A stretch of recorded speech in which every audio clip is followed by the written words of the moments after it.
2024 ലോക്സഭാ തെരഞ്ഞെടുപ്പ് തോറ്റുപോയി എങ്കിൽ പോലും രാഹുൽ ഗാന്ധിയും കോൺഗ്രസും ഒരു വിജയത്തിലേക്കാണ് നടന്നു കയറിയത് എന്ന് കേരളത്തിലെ മാധ്യമങ്ങൾ പറയുന്നു. സത്യത്തിൽ കോൺഗ്രസിന് നേട്ടമായിരുന്നു ഈ ലോക്സഭാ തെരഞ്ഞെടുപ്പ് സമ്മാനിച്ചത്. ഇത് വിശകലനം ചെയ്യുന്നതിന് വേണ്ടി കാസർഗോഡ് കേന്ദ്ര സർവകലാശാലയിലെ പ്രൊഫസറും ഡീനുമായ ഡോക്ടർ കെ ജയപ്രസാദ് നമുക്കൊപ്പം ചേരുകയാണ്. അദ്ദേഹത്തോട് തന്നെ ചോദിക്കാം. സാർ, ഈ കേരളത്തിലെ മാധ്യമങ്ങൾ പറയുന്നു രാഹുൽ ഗാന്ധി ഒരു വിജയത്തിലേക്ക് നടന്നു കയറിയെന്ന്, ശരിയാണോ? 2024 തെരഞ്ഞെടുപ്പ് തീർച്ചയായിട്ടും NDA സഖ്യത്തിന് പ്രതീക്ഷിച്ചതുപോലെയുള്ള സീറ്റിലേക്ക് ഉയരാൻ കഴിഞ്ഞില്ല. അതിന് പ്രധാനമായ കാരണം പൊതു സമൂഹം സ്വീകരിച്ച ഒരു ഒരു ഒരു കോൺസെപ്റ്റ്, നമ്മുടെ പഠനങ്ങൾ എക്സിറ്റ് പോൾ തുടങ്ങി എക്സിറ്റ് പോൾ വരെയുള്ള എല്ലാ സർവേകളും BJPക്ക് വൻപിച്ച വിജയം പ്രവചിച്ചിരുന്നു. അത് നടക്കാതെ പോയി.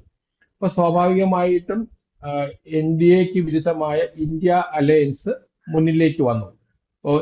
234 സീറ്റുകൾ നേടി ഇന്ത്യ അലയൻസ് മുന്നിലേക്ക് വന്നു. അപ്പൊ അതിന് പ്രഖ്യാപിതമായ ഒരു നേതാവോ ഒരു കോമൺ മിനിമം പ്രോഗ്രാമോ ഒന്നും ഇല്ല എങ്കിലും വളരെയധികം സംസ്ഥാനങ്ങളിൽ ഇന്ത്യ അലയൻസിലെ പ്രാദേശിക പാർട്ടികൾ തിളക്കമാർന്ന വിജയം കൈവരിച്ചു. എന്നാൽ കോൺഗ്രസ് പാർട്ടി ആ തരത്തിലുള്ള വിജയം നേടിയെന്ന് പറയാൻ കഴിയില്ല. കാരണം കോൺഗ്രസ് 52-ൽ നിന്ന് 99 ഉയർത്തുകയും ഇന്ത്യ അലയൻസിലെ 234 സീറ്റിലെ 135 സീറ്റുകൾ ഘടകകക്ഷികൾക്കും കോൺഗ്രസിന് 99 സീറ്റുമായിട്ടാണ് വീതം വെച്ചത്.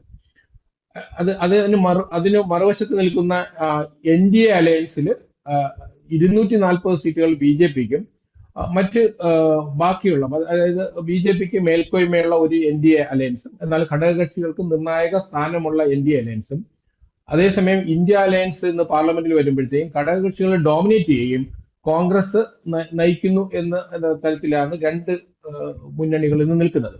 ഇതിൽ കോൺഗ്രസിനെ സംബന്ധിച്ചിടത്തോളം ഞാനിത് പറയാൻ കാരണം പല നിരീക്ഷകരും നമ്മളിപ്പോ ഇലക്ഷനോടനുബന്ധിച്ച് വന്ന തിരഞ്ഞെടുപ്പ് വ്യാഖ്യാനങ്ങൾക്ക് കോൺഗ്രസിന്റെ വിജയമായിട്ട് ഇത് കണക്കാക്കേണ്ടത്.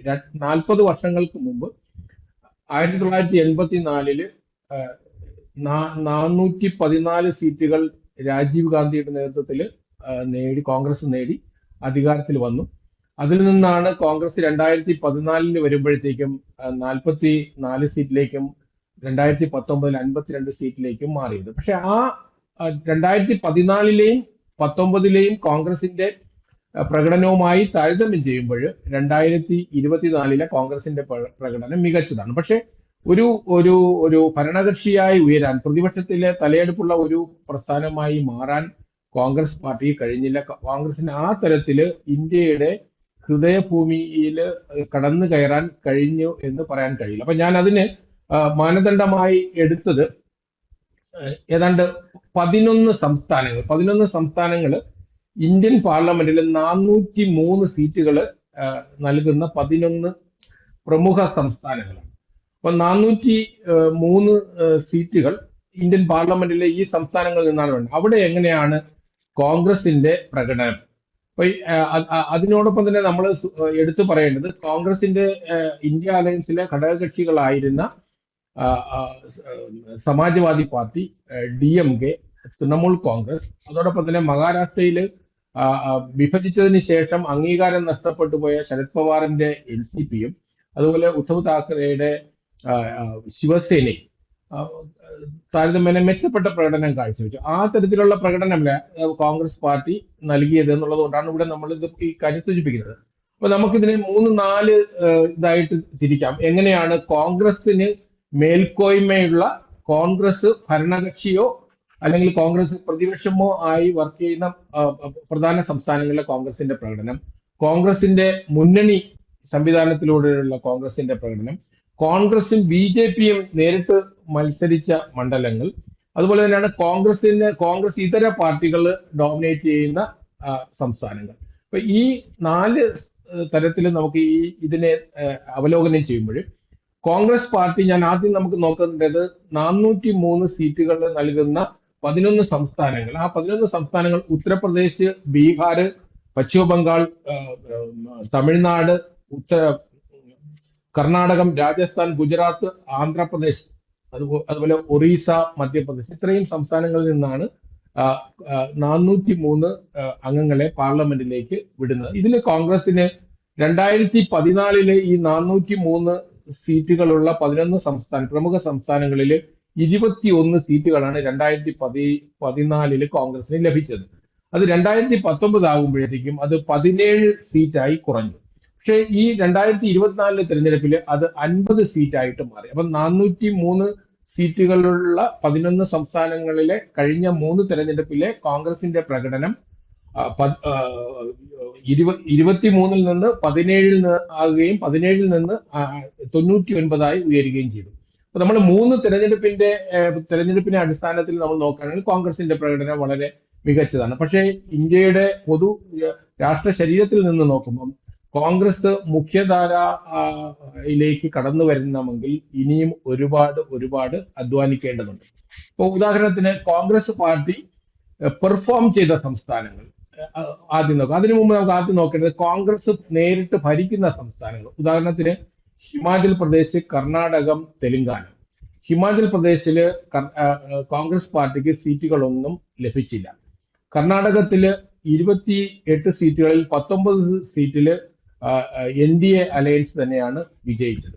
അതുപോലെ തെലുങ്കാനയിൽ കോൺഗ്രസ് ഈ അടുത്ത കാലത്ത് വിജയം വരിച്ച കോൺഗ്രസ്, വൻ വിജയം വരിച്ച കോൺഗ്രസിന് പാർലമെന്റ് BJPക്ക് തുല്യമായ BJP 8 സീറ്റുകൾ, കോൺഗ്രസിനും 8 സീറ്റുകളിലേക്ക് ഒതുങ്ങേണ്ടി വന്നു. ആ തരത്തില് 3 സംസ്ഥാനങ്ങൾ കോൺഗ്രസ് ഭരിക്കുന്ന സംസ്ഥാനങ്ങളിൽ കോൺഗ്രസിന് തിളക്കമാർന്ന വിജയം നേടാൻ കഴിഞ്ഞില്ല. ഒരു സംസ്ഥാനത്ത് കോൺഗ്രസ് 0-മാണ്.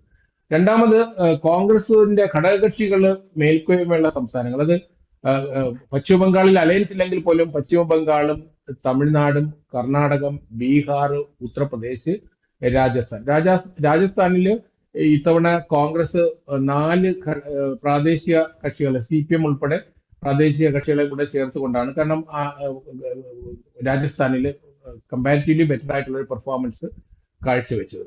തമിഴ്നാട്ടില് ഏതാണ്ട് അലയൻസ് പൂർണ്ണമായിട്ടും എല്ലാ സീറ്റുകളും നേടുകയുണ്ടായി. മഹാരാഷ്ട്രയിലും അതുപോലെ തന്നെ അലയൻസിലൂടെ മുന്നേറാൻ കഴിഞ്ഞു.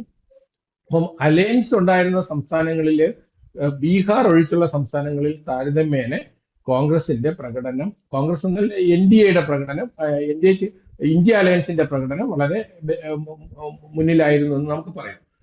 കോൺഗ്രസിന് നേതൃത്വമുള്ള സംസ്ഥാനങ്ങൾ, കോൺഗ്രസ് ഭരണകക്ഷി അല്ലെങ്കിലും കോൺഗ്രസ് പ്രതിപക്ഷ സ്ഥാനത്ത് ഇരിക്കുന്ന സംസ്ഥാനങ്ങളുണ്ട്.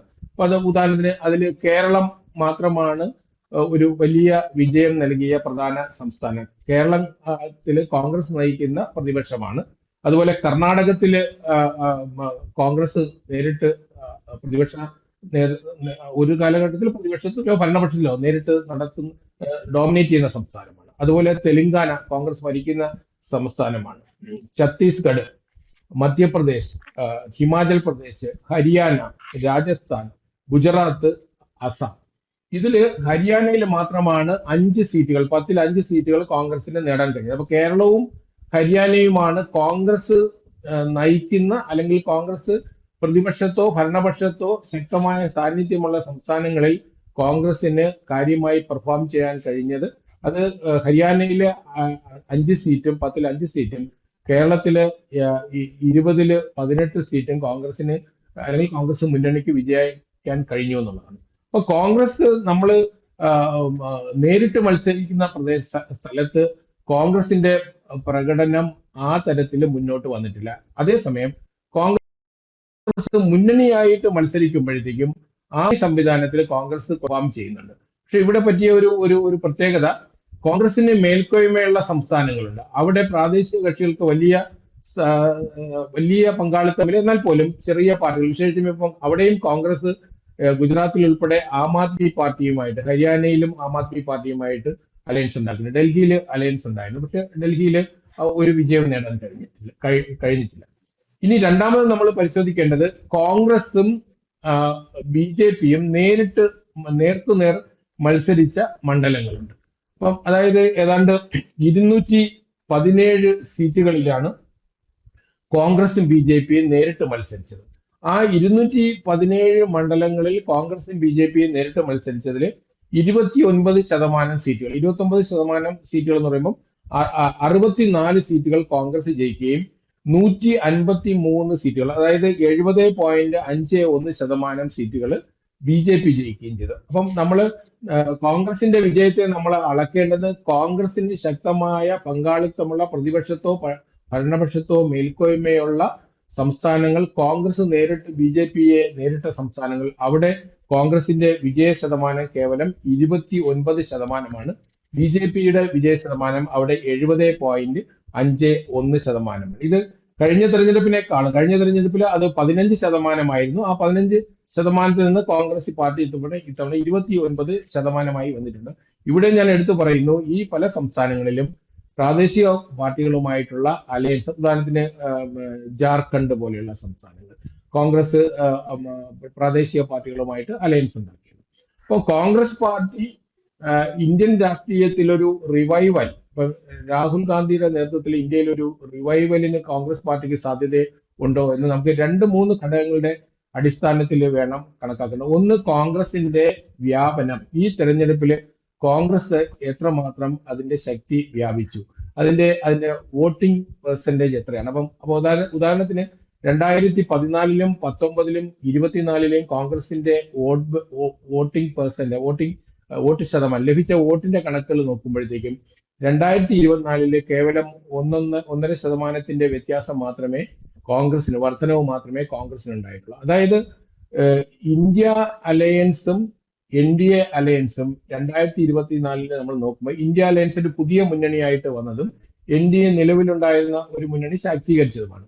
അപ്പോൾ NDAക്ക് ചില പ്രദേശങ്ങൾ, ഉദാഹരണത്തിന് ഉത്തർപ്രദേശിലും പശ്ചിമ ബംഗാളിലും അതുപോലെ ഹരിയാനയിലും രാജസ്ഥാനിലും മഹാരാഷ്ട്രയിലും NDAയുടെ വിജയം അത്ര മെച്ചപ്പെട്ടതല്ല എങ്കിൽ പോലും NDAക്ക് മറ്റ് സംസ്ഥാനങ്ങളിലേക്ക് വ്യാപിക്കാൻ കഴിഞ്ഞു. അതായത് BJPയുടെ ശക്തി പ്രഭാവം കൂടുതൽ സംസ്ഥാനത്തിലേക്ക്, ഒരു പാൻ ഇന്ത്യൻ പാർട്ടിയായി. ഇന്ത്യയിൽ നിന്ന് തമിഴ്നാട് ഒഴിച്ചുള്ള എല്ലാ പ്രമുഖ സംസ്ഥാനങ്ങളിലും BJPക്ക് മെമ്പർമാരുണ്ട്. കഴിഞ്ഞ തെരഞ്ഞെടുപ്പില് 2019 തെരഞ്ഞെടുപ്പില് കേരളം, തമിഴ്നാട്, ആന്ധ്ര 3 പ്രധാന സംസ്ഥാനങ്ങളിൽ BJPക്കോ പങ്കാളിത്തം ഉണ്ടായിരുന്നില്ല.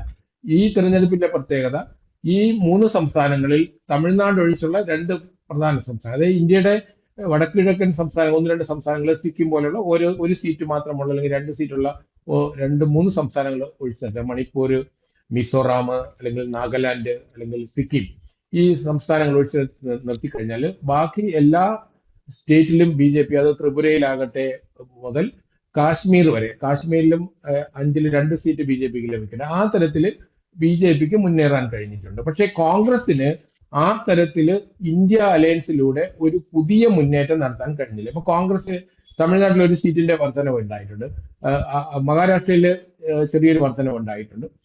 അല്ലെങ്കിൽ കോൺഗ്രസ് തന്നെ നേതൃത്വം നൽകുന്ന കേരളത്തിൽ കഴിഞ്ഞ തെരഞ്ഞെടുപ്പിലുണ്ടായ നേട്ടം തന്നെയാണ് ഒരുപക്ഷെ കഴിഞ്ഞ തെരഞ്ഞെടുപ്പിൽ. ഒരു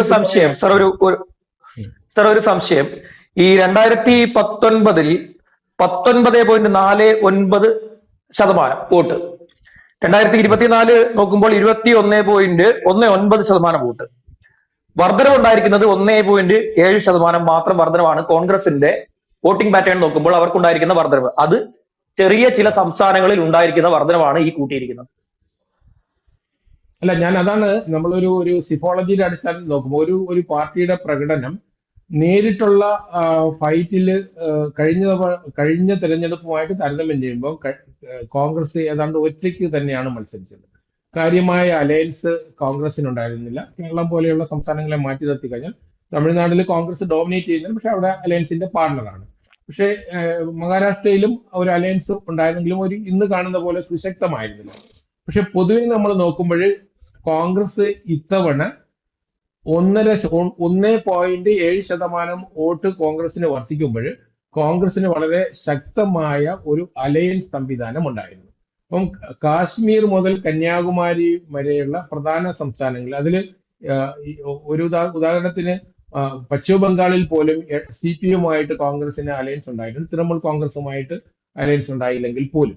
അപ്പൊ ആ തരത്തില് വളരെ സുശക്തമായ അലയൻസ് സംവിധാനവും കോൺഗ്രസ് ഒരുപാട് നീക്കുപോക്കുകൾ നടത്തിയിരുന്നു. അപ്പൊ അതുകൊണ്ട് തന്നെ കഴിഞ്ഞ തവണ ചതുഷ്കോണ മത്സരങ്ങൾ നടന്ന പ്രദേശങ്ങളിൽ, ത്രികോണ മത്സരം നടന്ന പല സംസ്ഥാനങ്ങളിലും ഇത്തവണ നേരിട്ടുള്ള മത്സരമാണ്. അപ്പൊ നേരിട്ടുള്ള മത്സരത്തിലാണ് നമുക്കൊരു രാഷ്ട്രീയ പാർട്ടിയുടെ അല്ലെങ്കിൽ ഒരു മുന്നണിയുടെ ശക്തിയെ ശരിക്കും അളക്കാൻ കഴിയുക. അപ്പം കോൺഗ്രസ് പാർട്ടിക്ക് ഈ അലയൻസ് സംവിധാനത്തിലൂടെ കേവലം 1.7% വർധനവേ ഉണ്ടായിട്ടുള്ളൂ. എന്നാൽ ബി ജെ പിയെ നമ്മൾ നോക്കുമ്പോൾ ബി ജെ പിക്ക് അലയൻസ് പാർട്ട്നേഴ്സ് പ്രധാനമായിട്ടും ഈ മുന്നണിയിൽ വന്നത് ടി ഡി പി ആണ്. ടി ഡി പിയെ മാറ്റി നിർത്തി കഴിഞ്ഞാൽ മറ്റ് പാർട്ട്നേഴ്സ് ഒക്കെ നേരത്തെ ഉള്ളവർ തന്നെയാണ്. അപ്പം ടി ഡി പിയും വാജ്പേയി സമയത്ത് കൂടെ നിന്നവരാണ്. പക്ഷെ ആ തരത്തിൽ നോക്കുമ്പോൾ ബി ജെ പിയുടെ വോട്ട് ഇതിന് കാര്യമായ ചേഞ്ച് ഉണ്ട്. 0.8% ആണ് ബി ജെ പിക്ക് 2019 നിന്ന് 2024 വരുമ്പോഴുണ്ടാവുന്ന കുറവ്. അത് തന്നെ. പക്ഷെ അതേസമയം ബി ജെ പിയുടെ വോട്ട് വളർച്ച, ബി ജെ പിയുടെ അല്ലെങ്കിൽ എൻ ഡി എയുടെ വോട്ട് വളർച്ച തമിഴ്നാട് ഉൾപ്പെടെ സീറ്റില്ലെങ്കിലും തമിഴ്നാട്ടിലും കേരളത്തിലും തെലങ്കാനയിലും ആന്ധ്രയിലും ഒക്കെ തന്നെ, ഇവ പശ്ചിമ ബംഗാളിൽ ഏതാണ്ട് 2% കുറവാണ് ബി ജെ പിക്ക് ഉണ്ടായത്. ഇപ്പോൾ വലിയ വോട്ടിന്റെ കുറവുണ്ടായില്ല, പക്ഷെ സീറ്റുകളിൽ കുറവുണ്ടായി എന്നുള്ളതാണ്. അപ്പൊ ആ തരത്തിൽ നോക്കുമ്പോൾ കോൺഗ്രസിന് മെച്ചപ്പെട്ട പ്രകടനം ഇന്ത്യ അലയൻസിലൂടെ കാഴ്ചവെക്കാൻ കഴിഞ്ഞില്ല. ഇവിടെ നമ്മൾ കമ്പയർ ചെയ്യേണ്ടത് കോൺഗ്രസിന്റെ ഘടകകക്ഷികളായിട്ടുള്ള സഖ്യകക്ഷികളായിട്ടുള്ള പാർട്ടികൾ മിന്നുന്ന പ്രകടനം ബീഹാർ ഒഴിച്ചുള്ള സംസ്ഥാനങ്ങളിൽ, അത് മഹാരാഷ്ട്രയിലായിക്കോട്ടെ, ഈവൻ രാജസ്ഥാനിലെ ഘടകകക്ഷികൾ 4 CPM ഉൾപ്പെടെയുള്ള പാർട്ടി ഓരോരോ സീറ്റ് വീതം നേടുകയുണ്ടായി.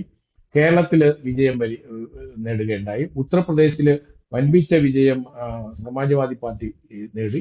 കോൺഗ്രസ് അവിടെ 9 സീറ്റിലേക്കാണ് ഉയർന്നതെങ്കിലും കോൺഗ്രസിന് ഉത്തർപ്രദേശിലെ പോളിംഗ് ശതമാനത്തിൽ 6.25% നിന്ന് 9% മാത്രമാണ് വർധനവ് ഉണ്ടായിട്ടുള്ളത്. അപ്പോൾ ഉത്തർപ്രദേശിലെ വിജയത്തിന്റെയും ക്രെഡിറ്റ് കൊണ്ടുപോകുന്നത്, നേട്ടം കൊണ്ടുപോകുന്നത് സമാജ്വാദി പാർട്ടിയാണ്.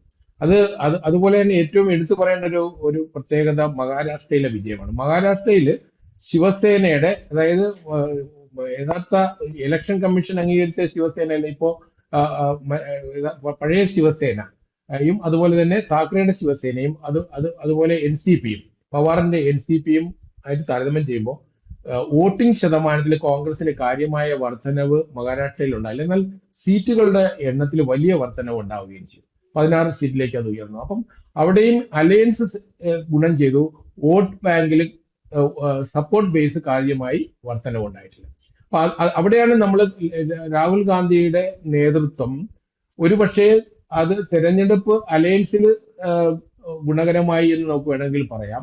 എന്നാൽ കോൺഗ്രസ് പാർട്ടിയുടെ ഭാവിയെ നിർണ്ണയിക്കുന്ന തരത്തിലേക്കുള്ള ഒരു വിജയമായി ഇത് വന്നില്ല. ഇവിടെ നമ്മൾ വേറൊരു കാര്യം കൂടെ ഓർക്കണം. ഈ അലയൻസ് പാർട്ട്നേഴ്സ് എന്ന് പറയുന്നത് ഒന്നും സ്റ്റേബിൾ അല്ല. ഇന്ത്യ അലയൻസിലെ മുഖ്യ പാർട്ടികളൊക്കെ തന്നെ, ഉദാഹരണത്തിന് ആർ ജെ ഡിക്ക് ഇത്തവണ സീറ്റ് വളരെ കുറവാണ്. സമാജ്വാദി പാർട്ടിയും ഒഴിച്ചു കഴിഞ്ഞാൽ ഇന്ത്യ അലയൻസിലെ ബഹുഭൂരിപക്ഷം പാർട്ടികളും ബി ജെ പിയുമായിട്ട്, പ്രധാനമായിട്ടും TMC ആണെങ്കിലും അതുപോലെ DMK പോലെയുള്ള പാർട്ടികളാണെങ്കിലും ശിവസേനയുടെ 2 ഭാഗവും ബി ജെ പിയുമായിട്ട് സഹകരിച്ചിട്ടുള്ള, NCPയുടെയും സഹകരണം, കാരണം NCPയുടെ ഒരു ഭാഗം ഈ ഭാഗത്തുണ്ട്. അപ്പൊ അതുകൊണ്ട് തന്നെ ഈ അലയൻസ് പാർട്ട്നേഴ്സ് ശക്തിപ്പെട്ടത് കോൺഗ്രസിനൊരു സ്റ്റെബിലിറ്റി കൊടുക്കുമെന്ന് പറയാൻ കഴിയില്ല. കാരണം ഇത് നാളെ, അതാണ് മറ്റൊരു സംശയം സാർ. മറ്റൊരു സംശയം, ഈ 5 വർഷത്തിനുള്ളിൽ ഈ ഇന്ത്യ മുന്നണി അധികാരത്തിൽ വരികയാണെങ്കിൽ, ഇന്ത്യ മുന്നണി എന്ന് പറയുന്ന ഒരു നെഗറ്റീവ് അലയൻസ് ആണ്. ഇന്ത്യയുടെ ചരിത്രത്തിൽ നെഗറ്റീവ് അലയൻസ് ഭരണം കംപ്ലീറ്റ് ചെയ്ത ചരിത്രമുണ്ടോ? ഇല്ല. ഇന്ത്യയിൽ നമുക്കറിയാം, ഇന്ത്യയുടെ ചരിത്രം നമ്മൾ പരിശോധിച്ചു കഴിഞ്ഞാൽ പോസിറ്റീവായിട്ടുള്ള ഒരു കർമ്മ പദ്ധതി മുന്നോട്ട് വെച്ചുകൊണ്ട് കോമൺ മിനിമം പ്രോഗ്രാം അല്ലെങ്കിൽ ആ തരത്തിൽ വന്ന മുന്നണികൾ മാത്രമാണ് വിജയിച്ചിട്ടുള്ളത്. അത് നമുക്ക് 1967 മുതൽ മുന്നണി രാഷ്ട്രീയം ഇന്ത്യയിൽ ആരംഭിക്കുകയുണ്ടായി. കേരളത്തില് 1967 കേരളത്തിലാണ് യഥാർത്ഥത്തിൽ ഒരു കോമൺ മിനിമം പ്രോഗ്രാമിന്റെ അടിസ്ഥാനത്തിലുള്ള ഒരു യഥാർത്ഥ മുന്നണി ജനനം നടക്കുന്ന കേരളത്തിലാണ്. പക്ഷേ 67 തെരഞ്ഞെടുപ്പിൽ ഇന്ത്യയിലെ 9-10 സംസ്ഥാനങ്ങളിൽ സംയുക്ത വിധായക് ദൾ എന്നുള്ള തരത്തിലുള്ള സംവിധാനം വന്നു. അതെല്ലാം പശ്ചിമ ബംഗാളിലും ഉത്തർപ്രദേശ് തുടങ്ങിയ എല്ലാ സംസ്ഥാനങ്ങളിലും ബീഹാറിലുമൊക്കെ അത് പരാജയപ്പെടുകയുണ്ടായി. പക്ഷെ കാരണം ഒരു കോൺക്രീറ്റ് ആയിട്ടുള്ള ഒരു നേതൃത്വമോ പ്രകടനമോ അല്ലെങ്കിൽ ആ തരത്തിലുള്ള പ്രകടന പത്രികയോ ലക്ഷ്യങ്ങളോ ഒന്നും ഉണ്ടായിരുന്നില്ല. ആന്റി കോൺഗ്രസിസം ആയിരുന്നു അന്നത്തെ അലയൻസിന്റെ അടിത്തറ. 1977 വരുമ്പോഴത്തേക്കും അന്ന് എല്ലാ മൗലികാവകാശങ്ങളും സ്വാതന്ത്ര്യങ്ങളും നിരാകരിച്ച ഒരു സ്വേച്ഛാധിപത്യ ഭരണത്തിനെതിരായി, അതൊരു തരത്തിൽ പോസിറ്റീവായ ഒരു അലയൻസ് എന്ന് വേണമെങ്കിൽ പറയാം. ആ അലയൻസും ഇതുപോലെ തന്നെയാണ്. അതിനും സർവൈവ് ചെയ്യാൻ കഴിയാതെ പോയി. കാരണം അതിനൊരു കർമ്മ പദ്ധതിയിൽ വ്യക്തമായ ധാരണ ഉണ്ടായിരുന്നില്ല. അതിനുശേഷം നമ്മൾ കാണുന്നത് കോൺഗ്രസിന്റെ പിന്തുണയോടെ ചരൺ സിംഗിനെ 79 പ്രധാനമന്ത്രിയാക്കി. ചരൺ സിംഗിനെ ഏതാനും മാസങ്ങൾക്കുള്ളിൽ പാർലമെന്റ് പോലും കാണിക്കാതെ കോൺഗ്രസ് പിന്തുണ പിൻവലിച്ചു. സർ, ഇന്ത്യൻ രാഷ്ട്രീയ ചരിത്രത്തിൽ ഒരു നെഗറ്റീവ് അലയൻസ്, അതായത് ഇന്ത്യ മുന്നണി ഒരു നെഗറ്റീവ് അലയൻസ് ആണ് എന്നാണ് ഞാൻ മനസ്സിലാക്കുന്നത്. അത്തരത്തിലൊരു നെഗറ്റീവ് അലയൻസ് ഭരണം പൂർത്തിയാക്കാനുള്ള സാധ്യതയുണ്ടോ? ഇന്ത്യയുടെ മുന്നണി രാഷ്ട്രീയത്തിന്റെ ചരിത്രം പരിശോധിച്ച് കഴിഞ്ഞാൽ കേരളമാണ് മുന്നണി രാഷ്ട്രീയത്തിന്റെ യഥാർത്ഥത്തിൽ ഉദയം കേരളത്തിലാണ്. അത് ഇൻഫോർമലായിട്ടും ഫോർമലായിട്ടും 60 ഇൻഫോർമലായിട്ടും 67 കേരളത്തിൽ കോമൺ മിനിമം പ്രോഗ്രാമിന്റെ അടിസ്ഥാനത്തിൽ ഒരു മുന്നണി രൂപീകരിക്കുന്നത്. അതിന്റെ അടിസ്ഥാന ലക്ഷ്യം കോൺഗ്രസ് വിരുദ്ധ മുന്നണി എന്നുള്ളതായിരുന്നു. അപ്പൊ 67 തെരഞ്ഞെടുപ്പിൽ കോൺഗ്രസ് ഏതാണ്ട് 9ഓളം സംസ്ഥാനങ്ങളിൽ കോൺഗ്രസിന്റെ ഭൂരിപക്ഷം നഷ്ടപ്പെടുകയും പല സംസ്ഥാനങ്ങളിലും സംയുക്ത വിധായക് ദൾ എന്ന് പറയുന്ന ആന്റി കോൺഗ്രസ് അലയൻസ് ഉണ്ടായി. ഉത്തർപ്രദേശ് ഉൾപ്പെടെ അതുപോലെ പശ്ചിമ ബംഗാളിലും ബീഹാറിലും ഒക്കെ ഗവൺമെന്റ് രൂപീകരിച്ചു. പക്ഷെ എല്ലാ ഗവൺമെന്റുകളും പരാജയപ്പെട്ടു. കാരണം കോൺഗ്രസ് വിരുദ്ധത അല്ലാതെ അതിനൊരു കോമൺ മിനിമം പരിപാടിയോ പ്രഖ്യാപിത ലക്ഷ്യമോ നേതൃത്വമോ ഉണ്ടായിരുന്നില്ല. അതുകൊണ്ടാണ് സംയുക്ത വിധായക് ദൾ ഗവൺമെന്റുകളെല്ലാം പരാജയപ്പെട്ടത്. കേരളത്തിലും ആദ്യത്തെ ഇടതുപക്ഷ മുന്നണി 67 2 വർഷം കഴിഞ്ഞപ്പോൾ പരാജയപ്പെട്ടു. പക്ഷെ പിന്നീട് 77 കഴിഞ്ഞ് 80 കഴിഞ്ഞ് കേരളത്തില് മുന്നണി രാഷ്ട്രീയം സ്റ്റേബിളായി. 82 മുതൽ കേരളത്തിലെ മുന്നണി രാഷ്ട്രീയം വളരെ സ്റ്റേബിളായാണ് പോകുന്നത്. പക്ഷെ അഖിലേന്ത്യാ തലത്തിൽ നമ്മൾ നോക്കുമ്പോൾ 77 കോൺഗ്രസിന് വിരുദ്ധമായിട്ടുള്ള ജനതാ പാർട്ടി എന്നുള്ള സംവിധാനം അതൊരു യഥാർത്ഥത്തില് സ്വേച്ഛാധിപത്യത്തിനെതിരായ എല്ലാ രാഷ്ട്രീയ പ്രസ്ഥാനങ്ങളുടെയും ഒരു കൂട്ടായ്മയായിരുന്നു.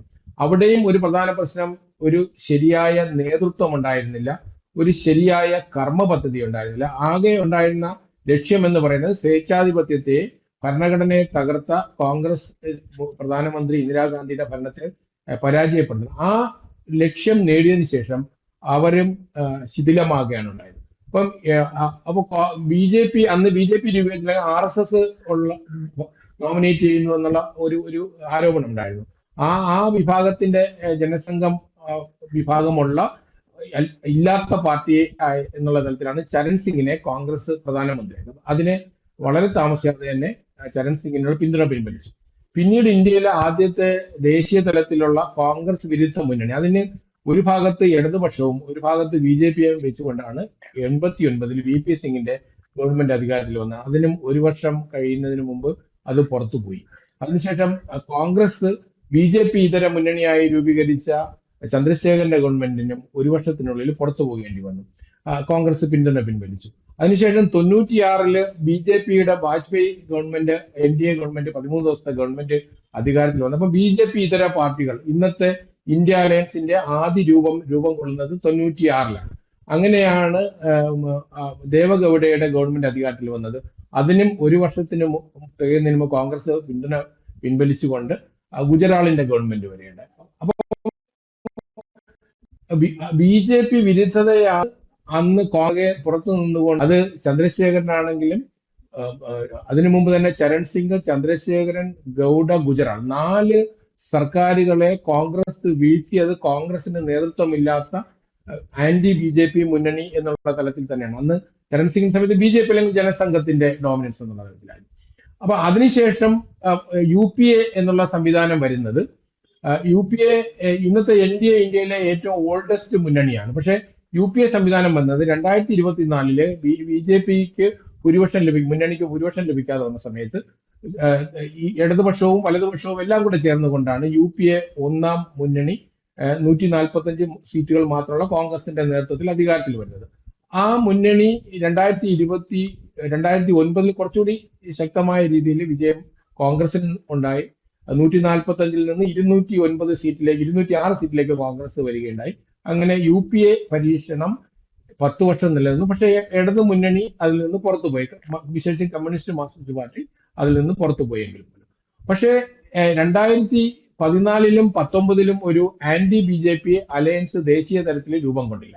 അത് നരേന്ദ്രമോദി സർക്കാരിന്റെ രണ്ടാം നരേന്ദ്രമോദി സർക്കാർ വന്നപ്പോഴത്തേക്കും ഈ സർക്കാരിനെ മുന്നോട്ട് കൊണ്ടുപോവുകയാണെങ്കിൽ എല്ലാ പ്രതിപക്ഷ പാർട്ടികൾക്കും ഒരേപോലെയുള്ള പ്രശ്നങ്ങൾ ഉണ്ടാവും എന്നുള്ളത് കൊണ്ട് കൂടെ ആയിരിക്കണം ഒരു ദേശീയ അലയൻസ്, ഇടതുപക്ഷവും കോൺഗ്രസ് പക്ഷവും CPM-ഉം ഉൾപ്പെടെയുള്ള പാർട്ടികളുടെ ഒരു സംയുക്തമായ മുന്നണി ഇന്ത്യ അലയൻസ് ആയിട്ട് രൂപം കൊള്ളുന്നത്. അപ്പൊ ഇന്ത്യ അലയൻസിന്റെ ഒരു പ്രത്യേകത ഒരു ജനതാ പാർട്ടി പോലെ തന്നെയാണ്. ഇതിന് ഒരു വ്യക്തമായ നേതൃത്വമോ കർമ്മ പദ്ധതിയോ ലക്ഷ്യങ്ങളോ ഇല്ല.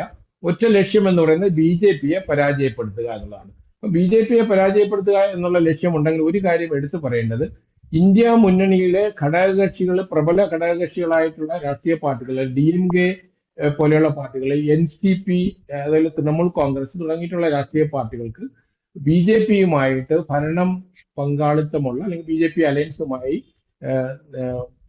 പ്രവർത്തിച്ചുള്ള ഒരു കെമിസ്ട്രി വർക്കൗട്ട് ചെയ്തിട്ടുള്ള ചരിത്രമുള്ള പാർട്ടികളാണ്. അപ്പൊ അതുകൊണ്ട് തന്നെ BJP വിരുദ്ധതയാകരുത് ഒരു BJP-ക്ക് എതിരായ മുന്നണിയുടെ പ്രഖ്യാപിത ലക്ഷ്യം. ഒരു കർമ്മ പദ്ധതിയുടെ അടിസ്ഥാനത്തിൽ BJP-യെ ചലഞ്ച് ചെയ്തുകൊണ്ട് ഒരു കോൺക്രീറ്റ് ആയിട്ടുള്ള പോസിറ്റീവ് ആയിട്ടുള്ള ഒരു അലയൻസ്, പൊളിറ്റിക്കൽ അലയൻസ് വ്യക്തമായ നേതൃത്വത്തിൽ, ഇപ്പൊ കേരളത്തിലെ ഇടതു മുന്നണിയും വലതു മുന്നണിയും അതിന്റെ ഒരു വ്യക്തമായ, നമുക്കൊരു ശക്തമായ ഉദാഹരണം, ഇന്ത്യയിലെ മുന്നണി രാഷ്ട്രീയത്തിന് കോപ്പി ചെയ്യാൻ കഴിയുന്നത് കേരളത്തിലെ മുന്നണിയാണ്.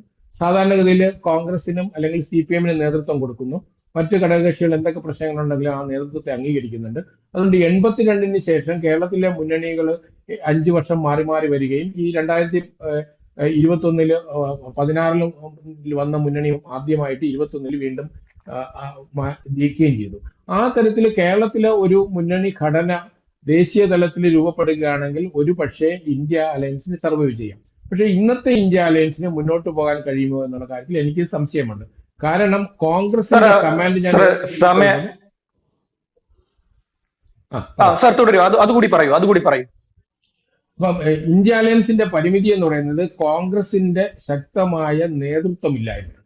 ഇപ്പൊ രാഹുൽ ഗാന്ധിയെ പ്രധാനമന്ത്രി സ്ഥാനാർത്ഥിയായി പ്രഖ്യാപിക്കുകയോ രാഹുൽ ഗാന്ധിയെ സംയുക്ത പ്രതിപക്ഷത്തിന്റെ നേതാവായി പ്രഖ്യാപിക്കുകയോ ചെയ്യാതെ, അല്ലെങ്കിൽ കോൺഗ്രസിന് ആ തരത്തിലൊരു കമാൻഡ് വരണമെങ്കിൽ കുറച്ചുകൂടെ ശക്തമായ പാർലമെന്റിൽ പങ്കാളിത്തം ഉണ്ടാകണം. ഉദാഹരണത്തിന് UPA ഗവൺമെന്റിലെ 1-ലും 2-ലും 145 സീറ്റും 206 സീറ്റിലേക്കും കോൺഗ്രസ് വളർന്നിരുന്നു.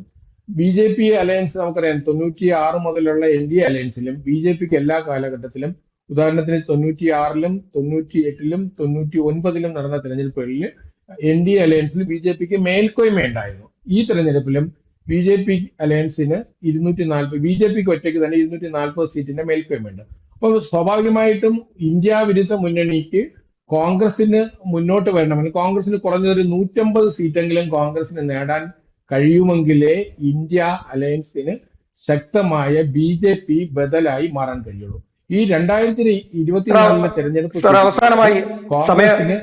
അവസാനമായി സമയപരിധി കൊണ്ടാണ് ചെറിയൊരു ചോദ്യം, ചെറിയ ഒരു ഉത്തരം. ഞാൻ ഈ വോട്ടിംഗ് പാറ്റേൺ സാർ പറഞ്ഞനുസരിച്ച് വോട്ടിംഗ് പാറ്റേണും അതിന്റെ പെർസെന്റേജും ഒക്കെ കണക്ക് കൂട്ടുകയായിരുന്നു.